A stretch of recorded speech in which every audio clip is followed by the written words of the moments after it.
లెక్కన పట్టుకొని నువ్వు బర్రె ప్లేస్ అక్క అంటే నీకా డబ్బు ఉండొచ్చు, నీకాడ అన్నీ ఉండొచ్చు, కానీ కండకావ వ్యక్తుల మాటలు మాత్రం ఎట్టి పరిస్థితుల్లో కూడా మాట్లాడితే ఊకునే ప్రసక్తి ఉండదు. బర్రెలకు ఏం తప్పు చేసినా ఆమె నువ్వు అట్లా అన్నావు? ఆమె నిన్నేమన్నది? నిన్నేమన్నా నా ఎలక్షన్స్కి ఏమన్నా ఫండింగ్ పెట్టమన్నదా, నిన్ను డబ్బులు పెట్టమన్నదా, లేకపోతే ఇంకేం చేయమన్నది నిన్ను?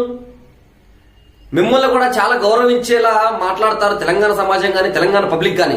మీరు దయచేసి ఇలాంటి కాంట్రవర్సీ వ్యాఖ్యలు మాత్రం చేయకండి. ఎవరు ఫేమస్ ఉంటే వాళ్ళ మీద వ్యాఖ్యలు చేయడం మాత్రం మీకు ఇది సరికాదు. రామ్ గోపాల్ వర్మ గారు, లాస్ట్ అండ్ ఫైనల్ గా చెప్తున్నాం, ఇది దయచేసి ఇలాంటి మళ్ళీ రిపీట్ అవ్వద్దు.